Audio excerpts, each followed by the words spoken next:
इसके पहले हमने कल मेरिट्स पढ़ी थी डेमोक्रेसी के बारे में। अब भाई डेमोक्रेसी को जहाँ तक अपन ने आज तक पढ़ा तो उसके बारे में तो यही कहा गया कि डेमोक्रेसी गवर्नेंस का सबसे बेस्ट एक सिस्टम माना जाता है। लेकिन बताया जा रहा है कि कुछ ऐसे फिलोसोफर्स है वो जो इस स्टेटमेंट से सेटिस्फाइड नहीं है। कुछ फिलोसोफर्स मानते हैं कि डेमोक्रेसी गवर्नेंस का एक बेस्ट सिस्टम है। कुछ फिलोसोफर्स ऐसा भी मानते हैं कि डेमोक्रेसी एक गवर्नेंस का बेस्ट सिस्टम या एक सबसे मतलब कह सकते हैं वर्स्ट जो सिस्टम वो माना जाता है। तो उन्हीं के बेस पर हमने यहाँ पर कल जैसे मेरिट्स के बारे में डिस्कस किया, तो आज उसी के बेस पर अपन कुछ डिमेरिट्स बताएंगे डेमोक्रेसी के जो उसके मेरिट्स के बेस पर ही है। तो जो फर्स्ट नंबर दे रखिए confusion about individual intelligence and democracy. Demerits का मतलब आप जानते होंगे, डिमेरिट्स का मतलब होते हैं उसकी कुछ कमियां होती है, उसके कुछ ड्रॉबैक्स होते हैं या डिसएडवांटेज कह सकते हो आप, है ना। तो पहला तो लिखा है confusion about individual intelligence in democracy. यानी डेमोक्रेसी के अंदर जो एक हमने उसमें एक टॉपिक था कि डेमोक्रेसी के अंदर क्या होता है, डेमोक्रेसी की इक्वालिटी और फ्रीडम के बेस पे होती है। तो इसमें क्या होता है कि डेमोक्रेसी में सभी पर्सन्स होते हैं, ऑल पर्सन्स होते हैं, उनको क्या माना गया है, इंटेलिजेंट माना गया है। जितने भी पर्सन्स होते हैं, जितने भी क्रीचर्स होते हैं, उनको यहाँ पे इंटेलिजेंट की कैटेगरीज के अंदर डाला जाता है। और ये भी माना जाता है कि जो हर एक पर्सन होता है वो जो क्या डालता है, यानी एवरी इंडिविजुअल कह सकते हैं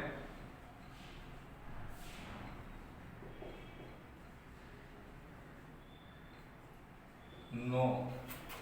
हर एक इंडिविजुअल जानता है know about his good and bad. यानी पहली चीज बताते हैं कि जैसे डेमोक्रेसी का जो बेस है आपके फ्रीडम इक्वलिटी रखा गया है, तो इसी वजह से मतलब बताया जा रहा है डेमोक्रेसी के अंदर जो हर एक इंडिविजुअल है उसको इंटेलिजेंस माना गया है कि ह्यूमन बीइंग क्या है भाई, इंटेलिजेंट क्रीचर है, ठीक है ना। उसको यानी इंटेलिजेंट क्रीचर का मतलब कह सकते हो कि उसको ये चीज का पता है कि किसका कौन सी चीज के अंदर उसका अच्छा है, कौन सी चीज में क्या है उसका बुरा है। ऐसा डेमोक्रेसी के अंदर क्या होता है माना जाता है। इसी के बेस में मतलब बताया जा रहा है हर एक पर्सन को डेमोक्रेसी में हर एक पर्सन को पॉलिटिकल राइट्स दिया गया है। पॉलिटिकल राइट्स का मीन्स कह सकते हो कि उसको वोट देने का राइट होता है। लेकिन इसमें कुछ जो कुछ क्रिटिक्स है वो इस चीज को मानते हैं, यानी कुछ जो आपके क्रिटिक्स वो ये बताते हैं कि ह्यूमन बीइंग क्या है भाई, ह्यूमन इज अ माइंडलेस।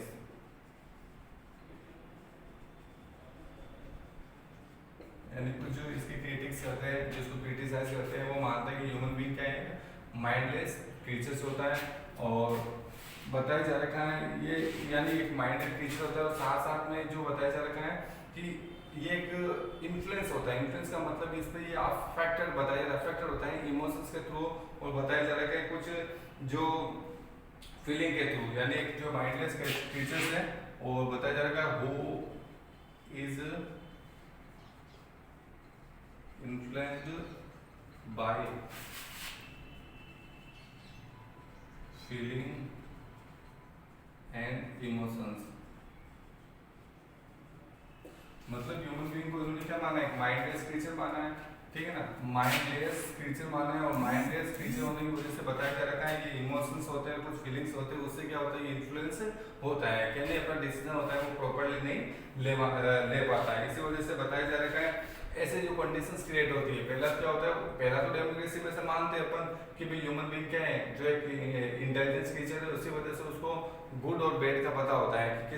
किस चीज में उसका अच्छा है, किस चीज में उसका बुरा होता है। लेकिन बताया जा रहा है साथ में वो जो इसको क्रिटिसाइज करते हैं, सेंटेंस को क्रिटिसाइज करते हैं, थ्योरी को क्रिटिसाइज करते हैं, वो बताते हैं कि ह्यूमन बीइंग को एक माइंडलेस क्रीचर माना गया है। क्योंकि वो क्या था लगातार कंटिन्यूटी में जो कुछ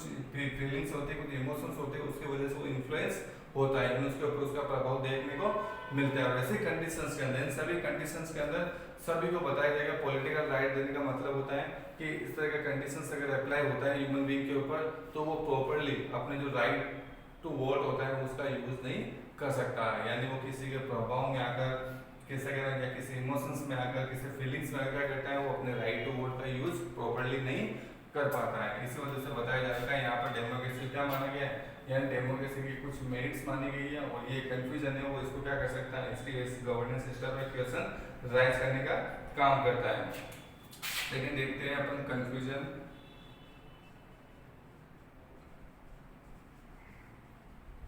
अबाउट मोरल एजुकेशन। इससे पहले अपन ने पढ़ा था कि भाई जैसे डेमोक्रेसी में क्या होता है, यानी नेशंस को एक क्या माना गया, पब्लिक प्रॉपर्टी माना गया है, ना कि कोई इंडिविजुअल या एक पर्सनल प्रॉपर्टी माना गया है। लेकिन रियली अगर देखा जाए तो यहाँ पर डेमोक्रेसी के अंदर क्या होता है, डेमोक्रेसी मतलब जो कुछ फिलोसोफर्स से मानते हैं कि डेमोक्रेसी होती है जो आपके यहाँ के सिटीजन्स को, यहाँ के सिटीजन को डेमोक्रेसी थ्रू यहाँ के सिटीजन्स होते हैं उनको एक जो एक पेट्रोटिज्म या कह सकते हैं नेशन के लिए रिस्पेक्ट या इक्वलिटी भी कह सकते हैं, इस तरह का एजुकेशन देने का काम करता है। अगर कहीं पर अपने डेमोक्रेसी को इम्प्लीमेंट कर रखा है तो इट मीन्स क्या करता है, वो आपको मॉडल एजुकेशन देने का काम करता है, ठीक है ना। बट लेकिन कुछ ऐसी कंफ्यूजन यहाँ पे ऐसी होती है कि कुछ जो कह सकते हैं कुछ जो पॉलिटिशियंस होते हैं वो क्या करते हैं, यानी तो डेमोक्रेसी के अंदर क्या माना गया है कि जैसे कि इट डेवलप कह सकते हैं, ये डेवलप करती है, ठीक है ना, it develops the feeling of patriotism, ऐसा तो अपन मानते हैं, ऐसा कुछ फिलोसोफर्स कहते हैं, कुछ ऐसा फिलोसोफर्स बिलीव करते हैं कि भाई डेमोक्रेसी के थ्रू जो पेट्रोटिज्म की फीलिंग होती है वो क्या होती है, इंक्रीज होती है। लेकिन कुछ जो फिलोसोफर ऐसा मानते हैं कि कुछ जो पॉलिटिशियंस होते हैं ज़्यादा का क्या करते हैं, उनका जो मोटिव होता है, ज़्यादा उनका जो ध्यान होता है, ज़्यादा उनकी जो कह सकती है जो वर्क करने की कैपेसिटी होती है, वर्क करने का जो कह सकते हैं उनका टारगेट एम्स होता है वो अपने सेल्फिश के लिए होता है या अपनी पार्टीज के लिए होता है। कुछ जो नेशन से रिलेटेड जो क्वेश्चंस होते हैं या पॉलिसी बनाई जाती है उस समय क्या करते हैं, वो अपनी पार्टी का ध्यान रखते हैं और अपना खुद का पर्सनल जो सेल्फिश होते हैं उसी को ध्यान में रखकर काम करते हैं। और ऐसी कंडीशंस के अंदर बताया जा रहा है कि पेट्रोटिज्म की जो फीलिंग होती है, जो मॉरल एजुकेशन की फीलिंग होती है वो हमें कहीं पर देखने को नहीं मिलती। देखा होगा आपने कहीं कुछ पॉलिटिशियंस एक दूसरे को एलिगेशंस लगाते रहते हैं, वो उस पर उस चीज़ का कहता है भाई, यानी विपक्ष वाली पार्टी ने आपको जो अपोजिशन वाली पार्टी ने ऐसा कर दिया, अपोजिशन वाली पार्टी कहते रूलिंग पार्टी ऐसा कर रही है, यानी दोनों एक दूसरे पे एलिगेशन लगाते हुए काफी ज्यादा टाइम का वेस्टेज करते हैं। इस तरह की जो आपके जो सिचुएशन होती है, इस तरह की कंडीशंस होती है, उसमें क्या होता है, ह्यूमन बीइंग होता है वो स्पेशली यानी डेमोक्रेसी से कोई भी पर्सन, यानी जो आपके डेमोक्रेसी से आपके यहाँ पर हमें सीखने को मिलता है, यानी इस तरह की कंडीशन अगर होती है, यानी इस तरह की जो कंडीशन होती है उसमें अपन को सेल्फिश, कनिंग, ठीक है ना, सेल्फिश हो गया या कनिंग हो गया या इस तरह की जो फीलिंग होती है, इस तरह की चीजें होती है हमें सीखने को मिलती है डेमोक्रेसी के अंदर। आपको इस चीज को ऑब्जर्व कर चुके होते हो क्योंकि बहुत ही रेयर केसेस में कुछ पॉलिटिकल पार्टीज होती है जो कंट्री के बारे में सोचती है या जिनका एक स्पेशल मोटिव होता है पब्लिक वेलफेयर के लिए, अगर होता भी है, अगर ऐसा वो करते भी, लेकिन अपोजिशन पार्टी को जब कभी कुछ चांस मिल जाता है, अपॉर्चुनिटी मिल जाती है, उस समय क्या करती है वो उस पर एलिगेशन लगाने का काम करती है। तो ऐसे कंडीशंस में क्या होता है कि जो फीलिंग्स होती है, जो पेट्रोटिज्म की, वो क्या होती है, खत्म हो जाती है। इसके साथ साथ हमारे अंदर सेल्फ इसकी कनिंगनेस की इस तरह की फीलिंग होती है, उनका डेवलपमेंट होता है। जो अपन कह रहे हैं कि ये जो मॉरल एजुकेशन देने का काम करता है, इस पर भी यहाँ पर कंफ्यूजन बनी होती है और इसी बेस पर इसकी जो डिमेरिट्स यहाँ पर बताई गई है। इसके बाद में जाएगा confusion about democratic freedom and equality, यानी ये भी देखने को मिलता है कंफ्यूजन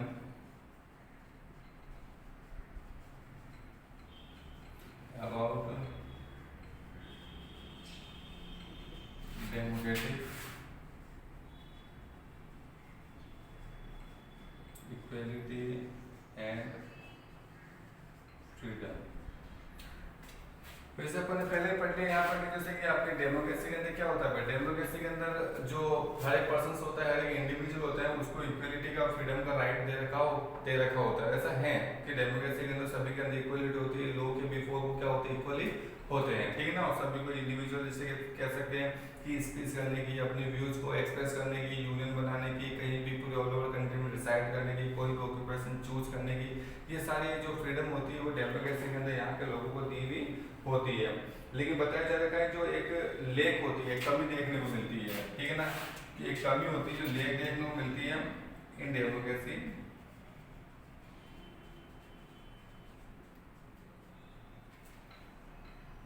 या कह सकते हैं डेमोक्रेसी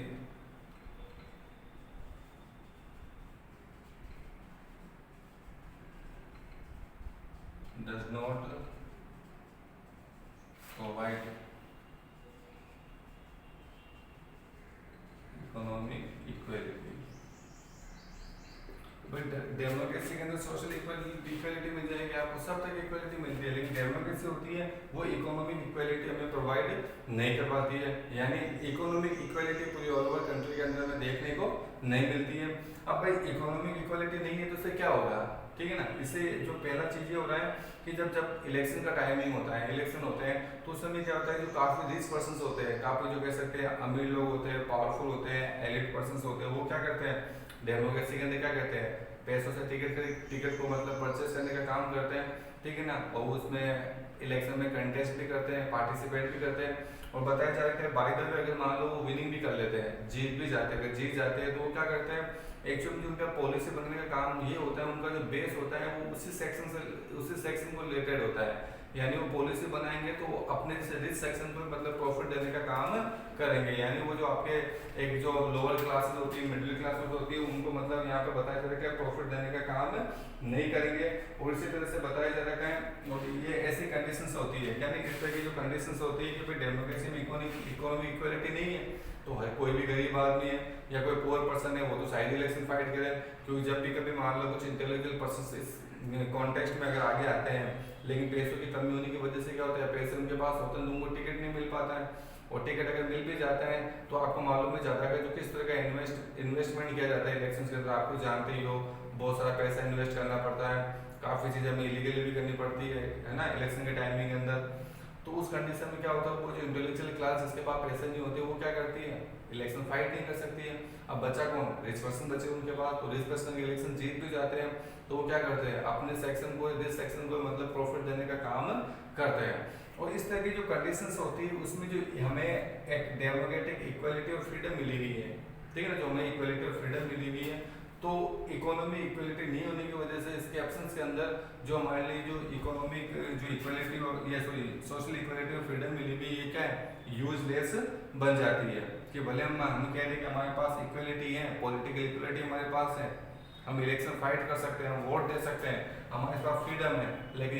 इकोनॉमिक इक्वलिटी नहीं होने की वजह से बताया जा रहा है ये दोनों जो आपके पावर होती है, दोनों जो आपके इक्वलिटी फ्रीडम होती है ये क्या होती है यूजलेस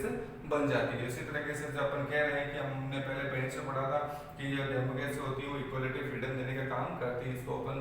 इस चीज़ को अपन थोड़ा रिलेट कर सकते हैं, क्योंकि इकोनॉमी इक्वलिटी के बिना ये सारी क्या है यूजलेस मानी जाती है। अगला जो टॉपिक दे रखा है वो आपके अब इसी से रिलेटेड वो टॉपिक बनेगा आगे,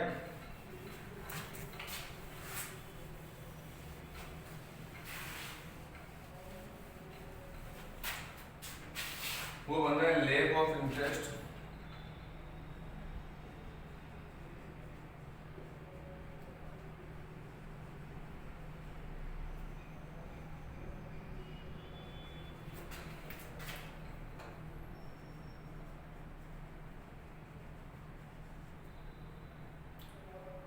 lack of interest among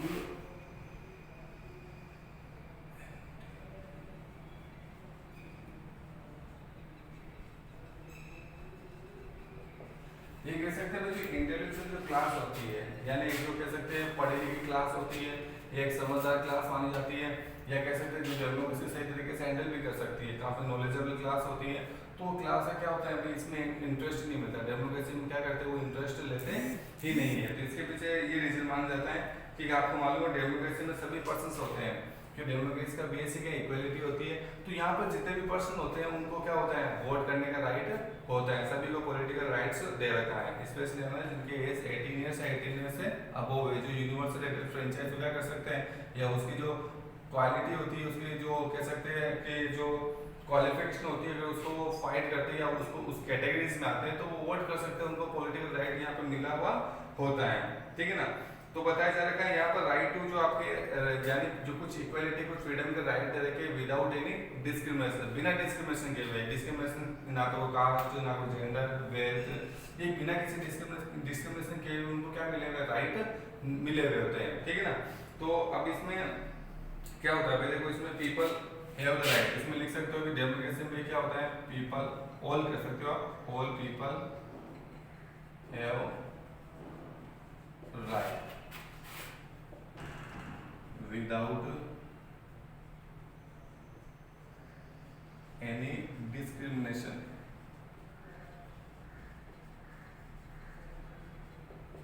democracy में क्या होता है कि जितने पीपल्स होते हैं, ठीक है ना, उनको राइट मिला होता है विदाउट एनी डिस्क्रिमिनेशन। डिस्क्रिमिनेशन का क्वेश्चन ही राइज नहीं होता कि अगर आप यहाँ पर अगर किसी कंट्री की बाउंड्री में अगर आपका जन्म हुआ है, अगर आप उस जो भी सिस्टम होता है, जो भी लॉज होता है, उसके कैटेगरीज में आते हो, तो आपको यहाँ पर बिना किसी डिस्क्रिमिनेशन क्या होता है राइट मिल जाता है। और डेमोक्रेसी क्या होती है, फॉलो करती है। डेमोक्रेसी में क्या होता है, डेमोक्रेसी ये फॉलो करती है, यानी it follow the concept of quantity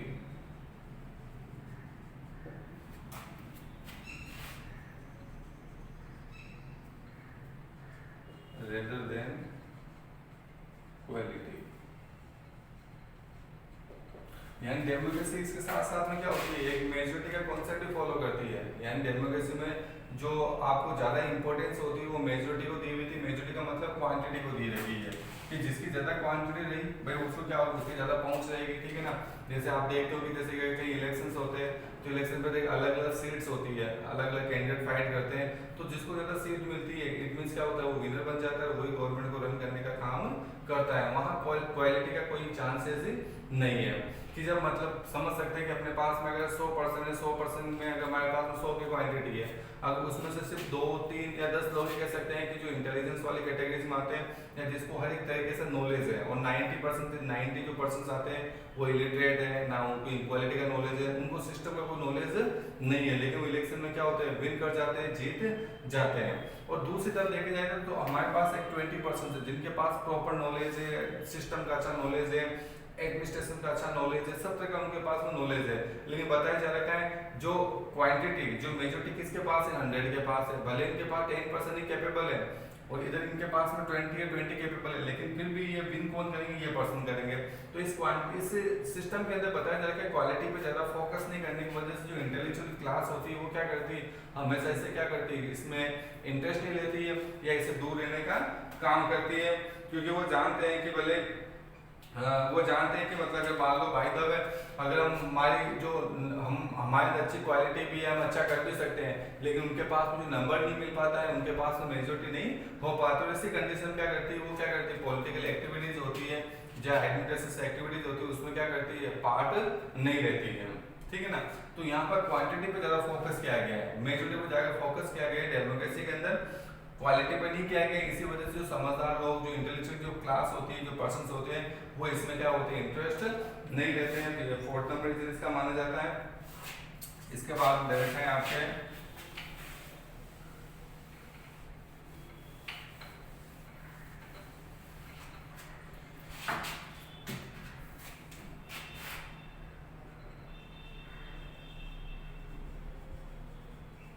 effect of persons of political party।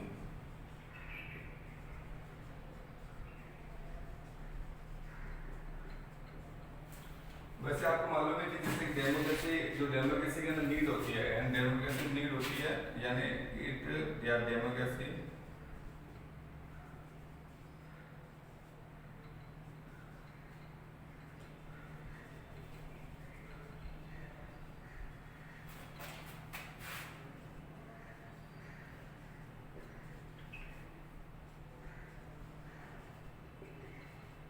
मैं आपको मालूम है डेमोक्रेसी का मतलब भी क्या होता है कि जैसे डेमोक्रेसी में क्या होता है, एक सिस्टम होता है जिसके अंदर क्या होता है पीपल क्या करते हैं अपने रिप्रेजेंटेटिव का क्या करते हैं इलेक्शन करते हैं, अब ठीक है ना। तो डेमोक्रेसी माना गया कि पॉलिटिकल पार्टीज की नीड ज्यादा होती है, ठीक है ना। कैसे, क्योंकि मान लो सपोज तो हमारे पास में एक ही ऑप्शन होगा, हम इलेक्शन कर रहे हैं, हम अपनी चॉइस से क्या करते हैं गवर्नमेंट को फॉर्म करते हैं, कंट्रोल करते हैं और उसके बाद उनको चेंज भी कर सकते हैं। लेकिन सपोज करो यहाँ पे एक ही पॉलिटिकल पार्टीज है तो हमारे पास ऑप्शन नहीं रहेगा, हम उसको भले ही कंट्रोल करें, भले बनाए, लेकिन दो तीन टॉपिक के बारे में अपन डिस्कस करेंगे। इसके बाद में हम देखो ये जो स्पॉट फिफ्थ वाले को करते हैं, अपन फिफ्थ वाले में दे रखा है आपके यहाँ पर जो वेस्ट ऑफ द या लिखा waste of public wealth and time, यानी किस तरह से जो पब्लिक की जो वेल्थ और टाइम होता है उसका यहाँ पर बताया जा रखा है। वेस्ट होता है उसके बारे में डिस्कस करते हैं अपन। तो पहले आपको मालूम है कि जितने भी जो आपके पॉलिसी रूल बनते हैं हमारे इंडिया के अंदर या कोई भी डेमोक्रेटिक कंट्रीज के अंदर, तो उसमें लॉन्ग डिबेट होती है या लॉन्ग डिस्कस किया जाता है, उसी के बाद में पॉलिसी और रूल्स को बनाया जाता है। तो जैसे इंडिया की बात करें अपन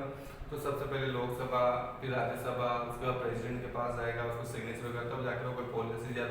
रूल या लॉ बनाया जाता है। ठीक है ना। तो इसमें क्या होता है कि जैसे पॉलिसीज जो डिबेट्स होती है या पॉलिसीज होती है, लॉ होती है, उस पर बहुत ज़्यादा लॉन्ग टाइम तक हमें क्या करनी पड़ती है, डिबेट करनी पड़ती है, उस पर लॉन्ग टाइम तक डिस्कशन चलता है, जो क्या होता है डेमोक्रेटिक कंट्रीज के अंदर बहुत ज़्यादा क्या होता है, एक्सपेंसिव होता है। और इंडिया जैसी कंट्री में जहाँ ऑलरेडी तो बैकवर्डनेस इकोनॉमी हमारी, तो उसी कंट्रीज के अंदर क्या होती है, बहुत ज़्यादा एक्सपेंसिव होती है। और एक्सपेंसिव होने की वजह से बताया जा रखा है कि जो काम हमारा डेवलपमेंट पे, जो पैसा हमारा डेवलपमेंट पे लगना चाहिए, वो पैसा डेवलपमेंट पे लग नहीं पाता है। इसके अलावा जो जनरल इलेक्शन आप देखे होंगे, इलेक्शन आप देखते हो तो काफी ज्यादा पैसा होता है पॉलिटिकल पार्टीज के थ्रू क्या होता है, यानी यूज किया जाता है, चाहे बैनर लगवाने में, होर्डिंग लगवाने में, ठीक है ना, या फिर मतलब आप जो भी देखते हो ड्यूटीज लगती है गवर्नमेंट सर्वेंट की वगैरह वगैरह, तो काफी ज्यादा पैसा होता है, वो इलेक्शन के अंदर भी यहाँ पर वेस्ट किया जाता है, कंज्यूम किया जाता है। तो ऐसी कंडीशन में बताया जा रखा है जो हमारा फोकस, जो हमारा स्ट्रेस डेवलपमेंट की तरफ होना चाहिए, नेशन डेवलपमेंट की तरफ, वो हो नहीं पाता है। ठीक है ना। तो और जितने भी डेमोक्रेटिक कंट्रीज आप देख सकते हो कि जो ऑलरेडी मतलब पूरी बैकवर्डनेस है, उसी जगह पर जो डेवलपमेंट की रेट होती है वो भी क्या होती है, लो हो जाती है। क्यों? क्योंकि ज़्यादा का पैसा हमें कहाँ लगाना पड़ता है, दूसरी पॉलिसी रूल वगैरह वगैरह इलेक्शन में हमें लगाना पड़ सकता है। अगला दे रखा है weak system of governance in emergency. Emergency में जो डेमोक्रेसी के वीक सिस्टम माना गया है। वैसे आपको मालूम जो डेमोक्रेसी होती है वो पावर की डिसेंट्रलाइजेशन में ट्रस्ट करती है, यानी पावर का क्या होना चाहिए, डिसेंट्रलाइज होना चाहिए, इसका बेस माना गया डेमोक्रेसी का। ठीक है ना। लेकिन बताया जा रहा है जो इमरजेंसी की टाइमिंग होती है या in the time of emergency और एनी क्राइसिस, ठीक है ना, जब भी कोई क्राइसिस या फिर इमरजेंसी होती है उसमें डेमोक्रेसी होती है, उसकी डेमोक्रेसी में जो पावर होती है वो क्या होती है, सेंट्रलाइज हो जाती है। यानी पावर का सिर्फ जो सेंट्रलाइज का मतलब पावर होती है सारी पूरी कंट्री की, वो एक ही सेक्शन के पास में, एक ही ग्रुप के पास में आ जाती है। ठीक है ना। और बताए ऐसी कंडीशन जो होती है डेमोक्रेसी क्या होती है, वीक प्रूव कर देती है, क्योंकि जब पावर एक ही होगी, एक सेक्शन के पास होगा, एक के पास होगा, तो मुझे लगता है वो अपने बारे में सोचेगा या सेल्फ इंटरेस्ट की फीलिंग्स ऑटोमेटिकली आने लग जाती है। ठीक है ना। पब्लिक वेलफेयर की जो एक्टिविटीज होती है वो नहीं आएगी यहाँ पर। ठीक है ना। क्योंकि अपोज नहीं कर सकते, इमरजेंसी में आपने पढ़ा होगा कि पॉलिटिकल जो पॉलिसीज होती है उनको अपोज नहीं कर सकते, गवर्नमेंट के लॉ को अपन डिग्नेट नहीं कर सकते, मूवमेंट नहीं कर सकते, सारी चीज़ें हमें देखने को मिलती है। और बताया जा रहा है कि यहाँ इसके साथ साथ जो क्विक डिसीजंस होता है कि जो हमें इमीडिएट डिसीजन चाहिए होता है वो भी अपन ले नहीं पाते यहाँ पर, क्योंकि पावर क्या होती है, सेंट्रलाइज होती है। ठीक है ना। यानी एक ही पर्सन के पास में हमें देखने को मिलती है। इसके साथ साथ में क्या होता है, जो कुछ एग्जांपल दिए इन्होंने, जब फर्स्ट वर्ल्ड वॉर हुआ था उसके बाद बताया जा रहा है कि ब्रिटेन को छोड़कर जर्मनी के सामने जो भी यूरोपियन डेमोक्रेटिक कंट्रीज थी वो क्या हो गई थी, वीक टू हो गई थी। ठीक है ना। क्योंकि जर्मनी के अंदर भी यहाँ पर पहले डेमोक्रेसी थी, लेकिन हिटलर ने क्या क्या कर दिया, डेमोक्रेसी को उठाकर वहाँ अपने आप को वहाँ पर एक जो वहाँ का एम्परर या वहाँ का जो रूलर स्टेब्लिश कर लिया। और वहाँ पर जो वो खुद हिटलर आप जानते हो डिक्टेटर था, तो जर्मनी में उसने डिक्टेटरशिप को स्टेब्लिश किया, उसी वजह से भी एक स्ट्रॉन्ग एक कंट्री एक स्ट्रॉन्ग कंट्री बनकर सामने आई थी। और उसके सामने जितनी भी यूरोपियन डेमोक्रेटिक कंट्रीज थी वो क्या हो गई थी, वीक टू हो गई थी। तो इसी तरह से अपन कह सकते हैं कि इमरजेंसी के टाइमिंग के अंदर जो डेमोक्रेसी होती है वो आपके यहाँ पर वीक टू हो जाती है। इसके अलावा बताया जाता है कि पॉलिटिकल पार्टीज के बारे में कि इल इफेक्ट ऑफ प्रेजेंस, यानी अगला जो टॉपिक है वो दे रखा है ill effect of presence of political parties।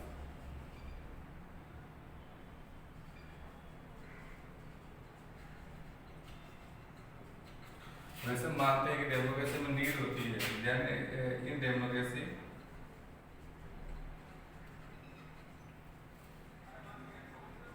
Need more political parties, यानी डेमोक्रेसी में क्या होती है, ज्यादा पॉलिटिकल पार्टीज की नीड होती है to make nation interest policies. कि बताया डेमोक्रेसी में क्या होती है कि ज्यादा पॉलिटिकल पार्टीज की नीड होती है ताकि वो क्या करें, नेशन का जिस चीज में इंटरेस्ट हो उस नेशन इंटरेस्ट से रिलेटेड जो भी पॉलिसीज होती है क्या कर सके, उनका फॉर्मेशन कर सके। ऐसा डेमोक्रेसी के अंदर क्या होता है, माना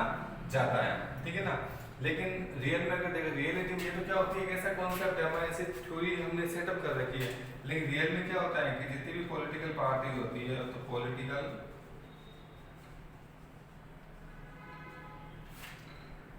parties emphasis on personal interest, यानी जितनी भी पॉलिटिकल पार्टीज होती है वो ज़्यादा एम्फेसिस करती है अपने पर्सनल इंटरेस्ट के ऊपर, ठीक है ना, और अपनी पार्टी के जो फ्यूचर के लिए, यानी अब उसके पार्टी फ्यूचर में किस तरह से वो डेवलपमेंट कर सके, या उसका वो खुद अपना खुद का किस तरह से मतलब पर्सनल इंटरेस्ट को पूरा कर सके। पार्टी की बात कर रहा हूँ मैं, पार्टी तो पर्सनल इंटरेस्ट का ध्यान रखेगी कि उस पार्टी का पर्सनल जो आपके डेवलप पर्सनली बेनिफिट किसमें हो रहा है, फ्यूचर में डेवलपमेंट किस तरह से उस पर ध्यान देती है। इसके अलावा पॉलिटिशियंस होते हैं इस तरह के पार्टीज के, वो भी अपने पर्सनल इंटरेस्ट के बारे में क्या करते हैं, सोचते हैं, अपने पार्टीज के बारे में सोचते हैं, ना कि वो अपने नेशंस के या नेशन की जो पॉलिसीज के बारे में सोचते हैं। तो इस तरह से कह सकते हैं कि ये इफेक्ट है ज़्यादा पॉलिटिकल पार्टीज का जो आपकी डेमोक्रेसी में होने के लिए। और अगला जो अपना जो टॉपिक रहेगा वो रहेगा आपके पास में यहाँ पर प्रमोटिंग करप्शन। करप्शन किस तरह से प्रमोट कर रहा है ये डेमोक्रेसी।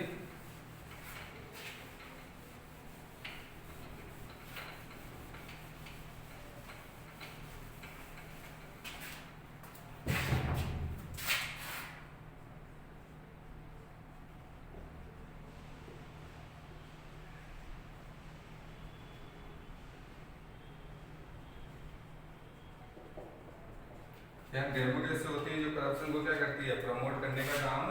करती है। कैसे करती है, देखो आपको मालूम है जैसे कि आपके जब डेमोक्रेसी में जाते बहुत सारी पॉलिटिकल पार्टीज क्या होती है, वो टिकट देती है, यानी जो आपके जो टिकट मिलते हैं ज्यादा, अगर आपने पढ़ा होगा वो किसको मिलते हैं, रिच पर्सन को मिलते हैं,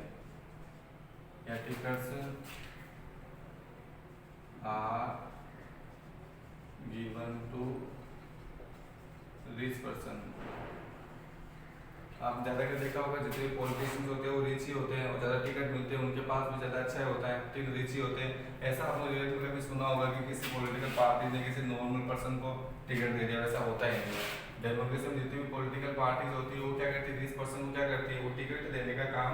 करती है। अब जब वो इलेक्शन जीत जाते हैं, जैसे मान लो जैसे कि कोई भी किसी रिच पर्सन को उन्होंने टिकट दिया, वो जीत जाता है, तो जीतने के बाद में क्या होता है, उनका सबसे पहला जो कॉन्सेप्ट होता है, सबसे पहले जो थ्योरी होती है वो ये होती है कि जितना पैसा उन्होंने इलेक्शन में स्पेंड किया वो उससे भी ज्यादा क्या करें, उसको वापस गेट्स करने की या वापस अचीव करने की कोशिश करते हैं कि किस तरह से मतलब वो ज्यादा पैसा वापस अर्न कर ले, ठीक है ना। अब इसमें वेन दे विन, जब वे जीत जाते हैं तो दे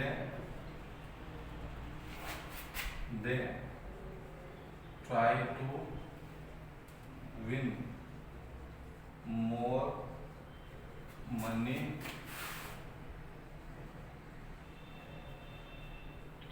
than they spend। यानी बताया जाएगा है सबसे पहले डेमोक्रेसी में टिकट्स होते हैं रिच पर्सन को दिए जाते हैं, ठीक है ना। अब वो रिच पर्सन इलेक्शन जीत भी जाते हैं तो वो क्या करते हैं, वो ज़्यादा पैसा अर्न करने की कोशिश करते हैं जितना उन्होंने क्या हुआ इलेक्शन के अंदर क्या किया, इलेक्शन में खर्च किया है। कि उनको मालूम है कि अगर इन फ्यूचर उनको इलेक्शन लड़ना पड़ेगा तो उनको पैसों की रिक्वायरमेंट और रहेगी, तो वो ज़्यादा पैसा कमाने की कोशिश करते हैं। बताया जा रखा है इस तरह से डेमोक्रेसी को एक जो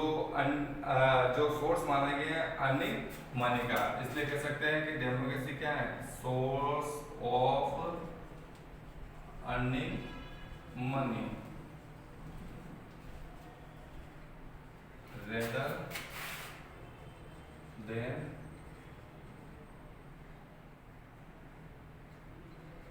serving nation। जैसे कहते हैं ना कि जैसे कि हम नेशन की जो सर्विंग कर रहे हैं, नेशन की जो सेवा कर रहे हैं, ठीक है ना। तो डेमोक्रेसी में क्या हो गया कि अगर इस तरह का सर्कमस्टेंसेस रहा तो उसका मतलब सीधा इंक्लूड हो जाएगा कि डेमोक्रेसी का एक मनी अर्निंग का एक सोर्सेज है, ठीक है ना, रेदर देन सर्विंग नेशन को सेवा करने का सोर्सेज नहीं माना जाता है, डेमोक्रेसी को पैसा कमाने का सोर्सेज माना गया है। तो सारी चीजें अपन ने पढ़ी, सारी चीजों में अपन ने ये देखा कि काफी कुछ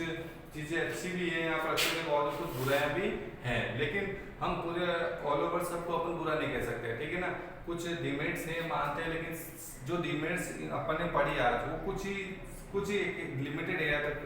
जो सीमित होती है, जैसे कि जर्मनी के सारी पार्टीज गलत होती है, जर्मनी के सब लोग ऐसा सोचते हैं, है ना, जर्मनी के सब के अंदर ये चीजें होती है, कुछ लोग डिफरेंट होते हैं, क्योंकि अपन एक थ्योरी को लेकर अपन सबको गलत नहीं कह सकते हैं। तो मेरिट डिमेरिट्स होने के बावजूद अपन कह सकते हैं कि जो डेमोक्रेसी है वो एक अच्छा गवर्नेंस सिस्टम है, क्योंकि इससे बेटर गवर्नेंस सिस्टम हमें अभी प्रेजेंट टाइमिंग के अंदर नहीं मिल सकता है। भले इसमें डिमेरिट्स है, लेकिन मेरिट ज्यादा होने की वजह से इसको एक गवर्नेंस का एक अच्छा सिस्टम माना जाता है। हम डिमेरिट्स को अपन दूर कर सकते हैं कि अगर जब डेमोक्रेसी से डिमेरिट्स हो जाएगी तो शायद एक बेटर एक बेस्ट हमारे पास गवर्नेंस सिस्टम हो जाएगा। तो फर्दर हम जो नेक्स्ट टॉपिक हमारा रहेगा जिसके बारे में अपन कल डिस्कस करेंगे वो रहेगा एसेंशियल कंडीशन, कि कौन कौन से एसेंशियल कंडीशंस है जो डेमोक्रेसी को सक्सेस करने के लिए जरूरी होती है। कि हमें डेमोक्रेसी को अगर रियल में अगर स्टैब्लिश करना है तो उसके लिए हमारे कुछ एसेंशियल कंडीशंस होती है, कुछ जो क्या सर्कमस्टेंसेस होंगे जिसकी वजह से अपन डेमोक्रेसी को प्रॉपर्ली क्या कर सकते हैं, स्टैब्लिश कर सकते हैं। Thank you.